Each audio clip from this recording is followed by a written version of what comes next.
사탄이 어느 날 좀 가난했지만 정말 열심히 믿음으로 살았던 한 청년에게 다가가서 이런 제안을 했다고 합니다. 2개의 물병을 주고 한 물병 속에는 독약이 들었고 한 물병은 생수의 물인데 만약에 생수의 물을 마시면 10억을 주겠다라는 거예요. 대신에 독약을 마시면 죽는다라는 거예요. 이 청년이 한참 고민을 했습니다. 그래, 지금도 너무너무 가난하게 사는데 한번 기회가 왔으니까 생수의 물을 마시고 10억을 받았으면 좋겠다 생각이 들어서 도전을 했습니다. 물을 탁 잡고 물을 마시는데 생수였던 거예요. 그래서 10억을 받았습니다. 10억이 통장으로 입금되어졌대요. 그래서 10억을 가지고 열심히 살았는데 이제 돈이 생기니까 흥청망청 막 쓰기 시작했어요. 10년도 안 돼서 그 돈이 다 닳아버린 거예요. 그래서 돈이 없어졌는데 또 사단이 찾아왔어요. 또 물병 2개를 넣고 하나는 독이 들었고 하나는 생수인데 생수를 마시면 10억을 또 주겠다라는 거예요. 한참 고심을 하다가 또 물병을 잡고 마셨는데 생수인 거예요. 운도 좋죠. 생수를 마시고 또 10억을 받았습니다. 그렇게 해서 4번이나 10억을 받게 되어졌어요. 계속 이제 나이가 70이 되어졌습니다. 70이 되어져서 돈이 다 되어져서 마지막 한 번만 더 이제 생수를 마시면 되겠다 생각이 들어서 사단이 또 와서 2가지 물을 넣고 고르라고 했었습니다. 한참을 고민하다가 물을 탁 잡고 마셨는데 생수였을까요? 독이었을까요? 생수였었습니다. 생수를 마시고 10억을 또 받게 되어진 거예요. 근데 뭔가 좀 이상한 거예요. 그래서 그 옆에 있던 물도 마셔봤는데 그것도 생수인 거예요. 그래서 아니 이게 무슨 일이냐고 물어보니까 사단이 이렇게 얘기했습니다. 사실 독이 든 물은 없었다. 그런데 네가 이 물을 마심으로 인해서 너는 평생 동안 돈의 노예가 되었고 나의 종이 되어서 그렇게 살았다. 나는 그리스도인들이 영적으로 무기력하게 하는 일을 위해서는 무슨 일이든지 다 할 수 있다. 그렇게 이야기를 했다고 합니다. 여러분, 돈이 많고 부유한 것도 참 좋은 일이지만 더 중요한 일이 있습니다. 우리가 영적으로 능력 있는 그리스도인의 삶을 살아가는 것, 사단이 가장 싫어하는 일은요, 우리가 영적인 능력을 가지고 능력 있게 그리스도인으로 살아가는 것, 이것을 가장 싫어하는 일이죠. 교회에도요, 저는 2부류의 사람이 있다라는 생각이 들어요. 한 부류는 날마다 영적으로 성령 충만하여서 능력 있는 그리스도인의 삶을 사는 사람이 있는 반면에 주일날 교회는 오지만 매일매일의 삶이 무기력한 삶을 사는 사람도 있다라는 거예요. 저는 우리 오함교회 성도님들이 2026년 무기력한 그리스도인이 아니라 영적으로 능력 있는 그리스도인으로 살아가는 그런 축복이 있으시기를 주님 이름으로 축원합니다. 오늘 우리가 읽은 에베소서 말씀에는요, 우리가 어떻게 하면 능력 있는 그리스도인으로 영적 능력을 가지고 살아갈 수 있을지를 우리에게 말씀해 주고 있습니다. 에베소서는요, 여러 가지 중요한 주제들이 있습니다. 그 중에 한 가지 중요한 주제가 교회가 어떤 곳인지 교회로는 아주 잘 다루는 성경이 에베소인데요. 또 한 가지는 우리의 믿음의 삶에 대해서도 그 여정에 대해서도 이야기를 해줍니다. 그래서 1장부터 3장까지는 우리가 예수 그리스도를 믿음으로 의롭게 되어주고 구원받은 하나님의 자녀가 되어졌다라는 것을 이야기합니다. 그래서 교리적인 부분들이 굉장히 강조가 되어져 있어요. 우리가 잘 아는 말씀이 에베소서 2장 8절 9절 말씀인데요. 너희는 그 은혜에 의하여 믿음으로 말미암아 구원을 받았으니 이것은 너희에게서 난 것이 아니요 하나님의 선물이라 행위에서 난 것이 아니니 이는 누구든지 자랑하지 못하게 하려 함이라. 우리가 예수 그리스도를 믿음으로 의롭게 되어졌다라는 것을 바울은 이야기를 하고 있죠. 그렇게 예수 그리스도를 믿음으로 의롭게 되어진 우리 그리스도인의 삶이 구체적으로 어떻게 돼야 되는지를 다루는 것이 4장부터 6장 초반까지의 내용입니다.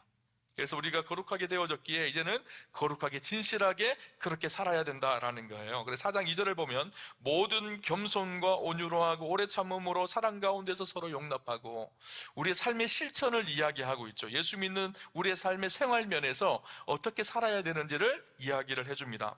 그리고 4장 22절 23절은 이렇게 얘기합니다. 너희는 유혹의 욕심을 따라 썩어져가는 구습을 따르는 옛사람을 벗어버리고 오직 너희 심령이 새롭게 되어 하나님의 뜻을 따라 의와 진리와 거룩함으로 지으심을 받은 새 사람을 입어라. 옛 사람을 벗어버리고 새 사람을 입고 변화된 그리스도인으로 살아라. 그렇게 이야기를 해주고 있는 거예요. 그리고 나서 나오는 것이 부부관계, 그리스도인의 부부관계, 그리스도인의 부자관계, 그리고 그리스도의 종과 주인의 관계, 세상 속에서 우리가 그리스도인으로 그 관계 안에서 어떤 삶을 살아야 되는지를 바울은 자세하게 이야기를 해줍니다. 그렇게 우리가 예수를 믿는 것, 이것이 전반부의 내용이라면 믿는 우리 그리스도인의 생활을 다루는 것이 후반부의 이야기입니다. 그리고 그렇게 했다가 6장 10절에 바울은 끝으로 하면서 우리 그리스도인의 삶에 또 다음 단계가 있다는 것을 이야기해 줍니다. 이것은 무엇인가 하면 우리가 치열한 영적 전쟁 속에 살아가는 이 세상 속에서 능력 있는 그리스도인으로 영적으로 무기력하지 않고 깨어서 영적 전쟁에서 날마다 승리하는 영적인 그리스도인이 되어지는 삶에 대한 것을 이야기를 해주고 있어요. 그래서 6장 10절을 보면요, 끝으로 이렇게 시작을 하잖아요. 이 끝으로라는 말이 이제 해서 다 해서 끝으로 부록, 이 부록을 내용을 다루는 것이 아니라, 이 끝으로라는 말은 로이폰이라는 단어인데 결론과 같은 결론에 대한 이야기입니다. 사실 지금까지 쭉 이야기해 왔던 것이 6장 10절에 이르러서 이런 결론을 위해서 이야기했다라는 거예요. 6장 10절의 결론은 지금까지 이렇게 되어졌던 우리의 삶이 단순히 예수를 믿고 구원받고 이제는 윤리적인 삶을 살아가고 또 거룩한 삶을 살아가는 것을 넘어서서 이제는 영적으로 깨어서 영적 전쟁에서 날마다 치열하게 승리해내는 하나님의 백성의 삶을 살아야 된다는 것을 이야기합니다. 여러분, 그리스도인의 삶은요, 예수를 믿고 구원받고 그 은혜 속에 살아가죠. 그 은혜를 가지고 세상 속에 변화된 그리스도인으로 살아갑니다. 그리고 이것을 뛰어넘어서 이제는 치열한 영적인 전쟁 속에 있는 세상 속에서 깨어서 영적 전쟁에서 승리하는 하나님의 사람들로 살아가는 것, 이것이 그리스도인의 믿음의 삶인 것을 우리에게 가르쳐주고 있습니다. 오늘 우리가 살아가는 삶은요, 우리 살아가는 세상은 치열한 영적 전쟁 속에 있습니다. 여러분, 그래서 성경에 보면 우리 주님은 이렇게 말씀하십니다. 너는 그리스도 예수의 좋은 병사로 나와 함께 고난을 받으라. 디모데후서 2장에는 그렇게 말하고, 우리가 어떤 사람이라고요? 병사, 군사라는 거예요. 전쟁 속에서 전쟁을 치러가며 승리를 거두어가야 돼 그리스도의 좋은 군사로 우리를 부르심을 받았다라는 거예요. 사도 바울은요, 디모데후서 4장 7절에 이렇게 얘기합니다. 나는 선한 싸움을 싸우고 나의 달려갈 길을 마치고 믿음을 지켰다, 이렇게 말하고 있죠. 내 인생 전체가 뭐라고요? 싸움이었다라는 거예요. 영적인 싸움이었다라는 거예요. 어둠의 권세, 사탄의 권세와 치열하게 싸워내는 싸움이었다라는 것을 이야기합니다. 그리스도인들은 이 싸움 앞에서 무기력하게 살아가는, 그래서 무기력하게 패배하는 사람들이 아니라 이 싸움 속에서 사탄의 권세를 깨뜨리고 승리하는 하나님의 사람들이 되어야 된다라는 거예요.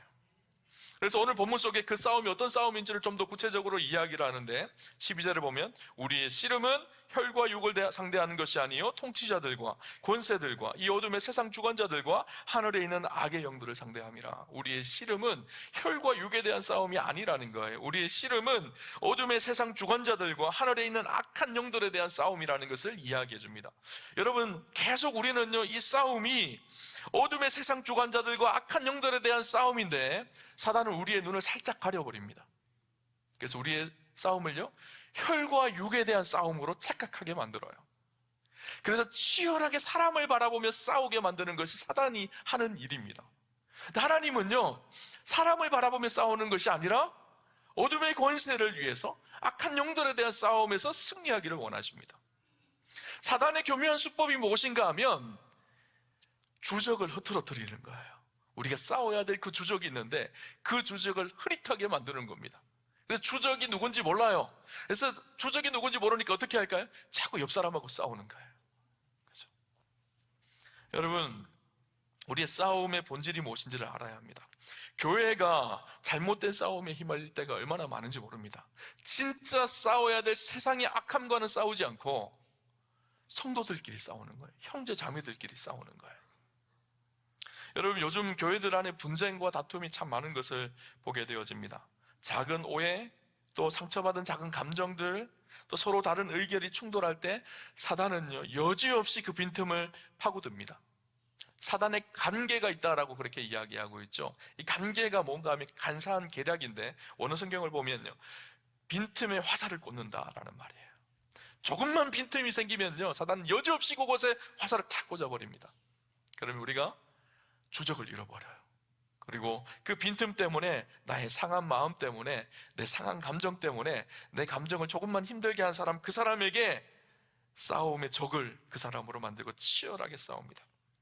여러분, 결국 하나님 나라를 이루고 사단의 권세를 무너뜨리고 영적 전쟁에서 승리해야 될 교회의 공동체가 더 어려워지고 힘들어지는 것을 너무너무 많이 보게 되어지죠. 사단이 가장 기뻐하는 일이 무엇일까요? 자신들의 문제로 치열하게 싸우면서 진짜 싸워야 될 어둠의 권세, 악한 세력과는 싸우지 않는 거예요. 그것이 사단이 가장 기뻐하는 일이죠. 그럼 사단이 가장 슬퍼하는 일은 뭘까요? 때때로 내가 손해보기도 하고 나의 유익을 포기하기도 하지만 그럼에도 불구하고 성도들이 하나 되어서 어둠의 권세와 세상 권세와 싸우는 그리스도인들이 있는 것, 그것이 가장 사단이 힘들어하고 하나님이 가장 기뻐하시는 일일 것입니다. 그럼 성경에 보면요, 이 영적 전쟁에 뛰어났던 한 사람이 있습니다. 다윗이거든요. 다윗은 한 번도 자기의 유익을 위해서 싸우지 않습니다. 다윗이 골리앗을 쓰러뜨리러 전쟁터에 나가잖아요. 형들을 만나러 전쟁터에 갔는데 저 이방 사람이었던 골리앗이 할례 받지 못한 저자가 하나님을 모욕하고 이스라엘 백성들, 하나님의 군대를 모욕하는 거예요. 그것을 보고 거룩한 분노가 일어나기 시작했죠. 이스라엘 백성들의 주적은 골리앗이었거든요. 근데 그 거대한 골리앗 앞에 이스라엘의 군대는요, 자중질환이었었어요. 그때 다윗이 그 골리앗 앞에 나아가죠. 그런데 놀라운 것은요, 그 골리앗 앞에 다윗이 나아가지만 다윗의 형이 엘리압이거든요. 첫째 형이. 엘리압은 전쟁터에서 전쟁을 하는 군인이었었어요.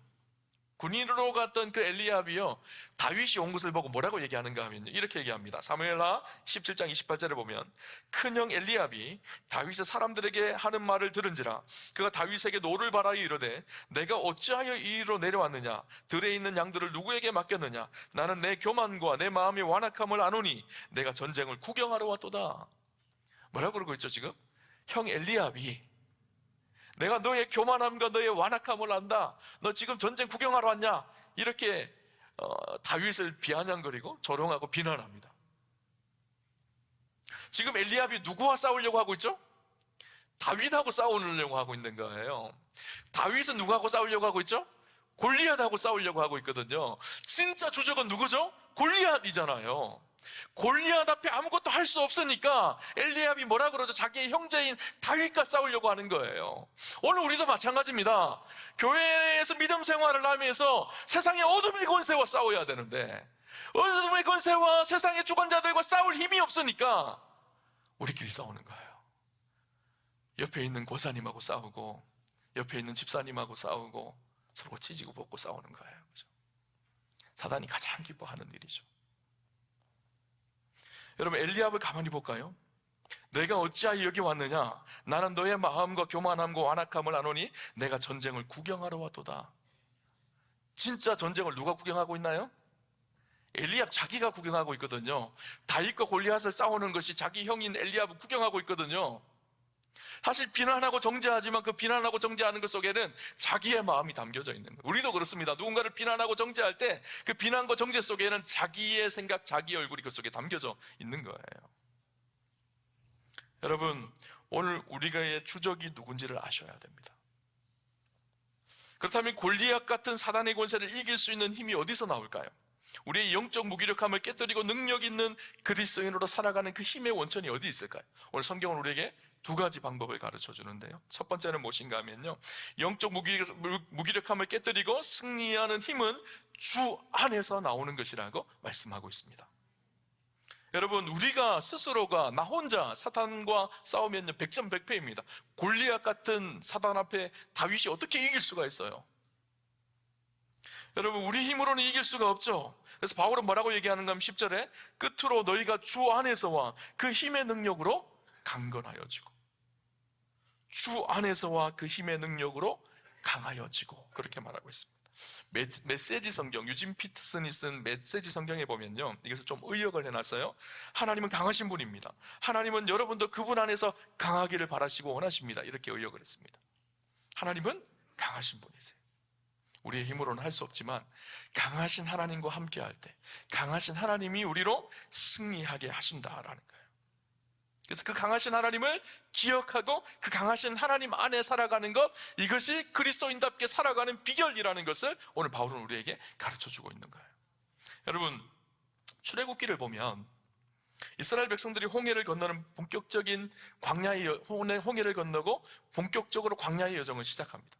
근데 광야의 여정을 시작하면서 하나님께서 주신 이스라엘 백성들을 향한 배려가 있었어요. 하나님이 하나님 되심을 드러내는 사건들이 있었습니다. 그것이 무엇인가 하면 10가지 재앙이었었어요. 10가지 재앙은 애굽의 바로 왕을 제압하는 일이기도 했지만 동시에 이스라엘 백성들에게는 하나님이 강하신 분이라는 것을 보여주시고 드러내는 사건이었습니다. 당시에 애굽 이집트는요, 다신교 신앙을 가지고 있었거든요. 그래서 그들이 중요하게 여기는 모든 물건들이나 중요하게 여기는 것들에 신들이 깃들어 있다라고 믿었어요. 대표적인 것이 무엇인가 하면 나일강이었습니다. 나일강은요, 애굽의 이집트의 젖줄이었거든요. 나일강을 통해서 풍부한 물을 공급받고 농사도 지을 수가 있었고, 나일강을 중심으로 문화가 발달하게 되어졌죠. 나일강이 없었으면 에집트 사람들은 살 수가 없었습니다. 나일강을 그들은 하나님처럼 신처럼 섬겼었습니다. 그런데 10가지 재앙의 첫 번째 재앙이 뭐였죠? 나일강이 피로 물드는 것이었어요. 무슨 의미일까요? 그 모습을 목격한 애굽 사람들은 어떤 생각이 들었을까요? 나일강이 최고의 신이라고 믿었는데 나일강을 통치하고 다스리시는 분이 계시는구나 라는 것을 알게 되어진 거예요. 누가 통제하고 다스리실까요? 하나님이시라는 거예요. 하나님께서 10가지 재앙들을 다 내리셨는데 그 10가지 재앙 하나하나가 다 애굽의 신들이었거든요. 대표적으로 보면 개구리 재앙이 있었죠. 애굽의 신 중에 어떤 신이 있었는가 하면 헤커트라는 개구리 신이 있었습니다.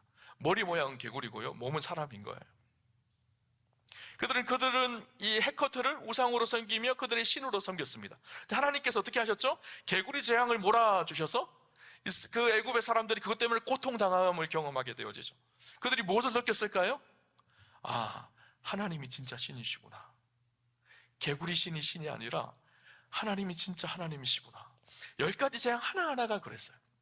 좀 요즘 표현으로 좀 쉽게 하면요, 하나님께서 한 가지 한 가지 애굽 사람들이 믿던 신들을, 우상들을 다 깨뜨리신 거예요.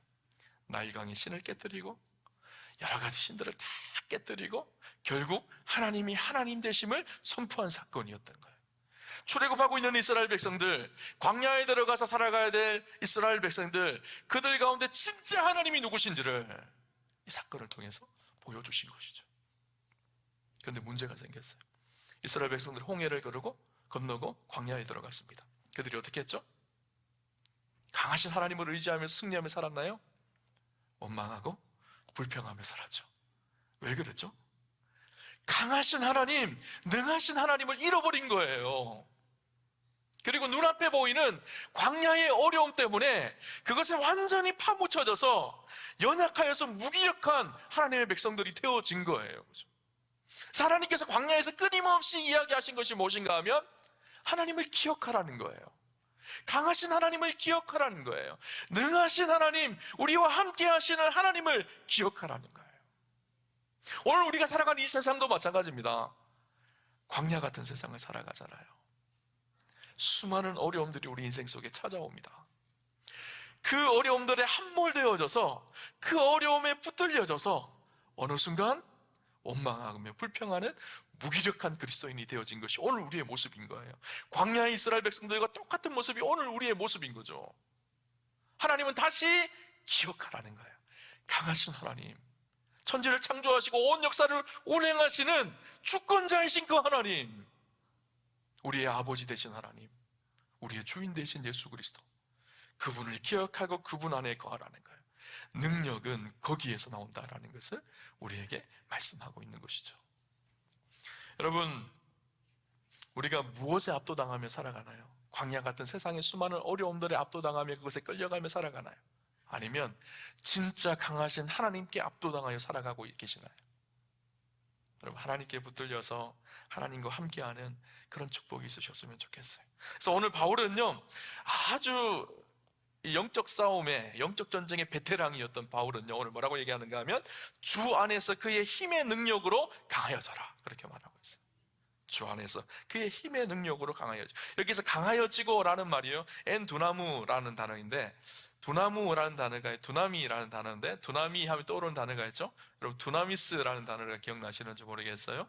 오직 성령이 너희에게 임하시면 너희가 권능을 받고 예루살렘과 온 유대와 사마리아와 땅끝까지, 오직 성령이 너희에게 임하시면 너희가 권능을 받고, 권능이라는 단어가 두나미스라는 단어거든요. 두나미스라는 단어는요, 다이너마이트의 어원이기도 합니다. 다이너마이트, 폭발하는 능력이죠. 폭발하는 힘이죠. 그리스도 안에서 우리 안에 진짜 능력, 강력한 힘이 있다라는 것을 말씀해 주는 거예요. 그죠? 예수 안에서. 그죠? 골리앗을 쓰러뜨린 다윗을 한번 다시 생각해 봅시다. 여러분, 다윗이 아무리 힘이 세다고 하더라도 인간적인 힘으로 골리앗을 쓰러뜨릴 수 있을까요? 아니요. 다윗이 뭐라고 얘기하죠? 사무엘상 17장 45절에 보면 이렇게 말합니다. 너는 칼과 창과 단창으로 내게 오지만 나는 만군의 여호와의 이름, 내가 모욕한 이스라엘의 군대의 하나님의 이름으로 내게 가노라. 다윗이 간 것은요, 다윗 혼자 간 것이 아니에요. 다윗과 함께 하신 하나님과 간 거예요. 하나님께서 그 전쟁에서 승리하게 하신 것이죠. 우리가 하나님 안에 있을 때, 오늘 표현에 빌리면 주 안에 머물 때, 사도 바울이 쓴 서신서들의 가장 중요한 주제가 무엇인가 하면 엔 그리스도라는 단어입니다. 그리스도 안에. 우리의 신앙의 모든 솔루션과 해결점은 그리스도 안에 있다라는 거예요. 우리 그리스도 안에 머물 때 진짜 우리 안에 능력 있는 삶이 나타난다라는 것이죠. 이것을 예수님께서 잘 표현하신 말씀이 있습니다. 바로 요한복음 15장 말씀이에요. 포도나무 비유의 말씀이죠. 포도나무와 포도나무 가지가 붙어 있을 때 포도나무로부터 오는 그 영양분을 포도가지가 공급을 받아서 열매를 많이 맺게 되어지고 풍성한 열매를 맺게 되어진다. 우리가 그리스도 안에, 주님 안에 붙어 있을 때, 그분 안에 거할 때 우리 안에 진짜 열매가 맺혀진다라는 거예요. 여러분, 2026년을 시작하며 매일매일의 삶이 그리스도 안에, 주 안에 머무는 축복과 은혜가 있으시기를 주님 이름으로 축원합니다. 그래서 우리에게 주어진 치열한 영적 전쟁에서 승리한 그리스도인으로 살아가는 우리 우아함의 성도님들 다 되시기를 주님 이름으로 축원합니다. 두 번째, 오늘 본문은 우리에게 무엇을 가르쳐 주는가 하면요, 우리의 영적 무기력함을 깨뜨리는 비결은 전신갑주를 입는 것이라고 그렇게 말씀하죠. 13절 말씀 볼까요? 13절 말씀 우리 같이 한번 읽어봅시다. 같이 보겠습니다. 그러므로 하나님의 전신갑주를 취하라. 이는 악한 날에 너희가 능히 대적하고 모든 일을 행한 후에 서기 위함이라. 전신갑주를 취하라고 말합니다. 바울은요, 로마 군인들이 입고 있었던 전신갑주를 유심히 잘 보았던 것 같아요. 전신갑주는 머리부터 발끝까지 모든 것을 다 무장하는 것을 말하죠. 전신갑주입니다. 부분갑주가 아니에요. 그죠?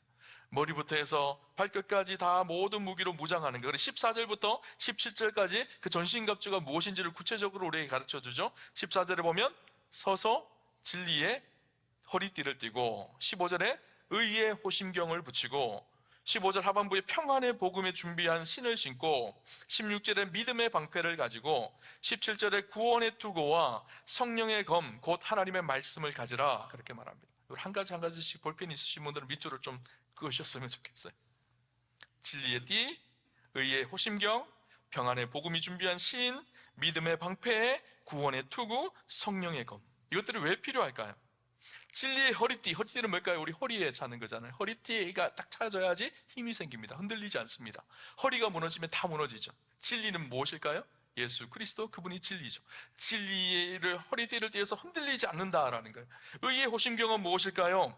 호심경은 우리의 심장을 지키는 거거든요. 우리의 마음을 지켜야 된다라는 거, 의로 지켜야 된다라는 거예요. 복음의 신을 신고, 평안의 복음의 신을 신고, 우리가 살아가야 될 세상은 험합니다. 복음의 신발을 신고 상처 입지 않고 세상을 승리하며 살아가야 되죠. 믿음의 방패가 있어야 됩니다. 사단은 끊임없이 우리에게 우리의 빈틈을 공략하기 위해서 불화살을 쏘아야 됩니다.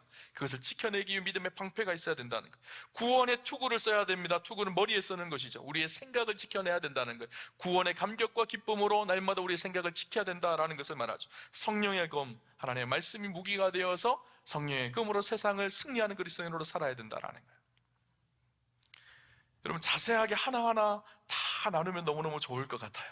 그래서 내일부터 특세가 진행됩니다. 특세 하루하루 이 한 가지씩을 좀 깊이 나누려고 해요. 그래서 매일매일 우리가요, 아침에 새벽에 오셔서 기도하시며 말씀을 들으면서요, 한 가지씩 무장을 하셨으면 좋겠어요. 6일 동안 특세를 하면서 올 1년을 우리가 무기력하게 살아가는 것이 아니라 정말 깨어있는 그리스도인으로, 능력 있는 영적인 그리스도인으로 살아가는 그런 축복이 있었으면 좋겠어요. 그러면 특세를 와야 될까요? 안 와야 될까요?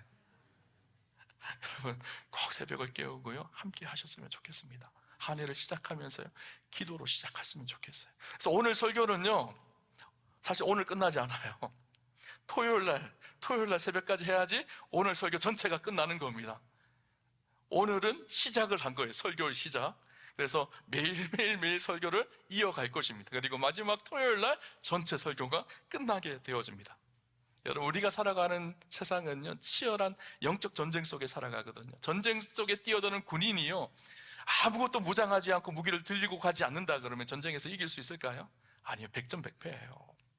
여러분, 전쟁에서 패한 군인은요 정말 수치스럽게 바뀝니다. 종이 되고 노예가 되어지죠.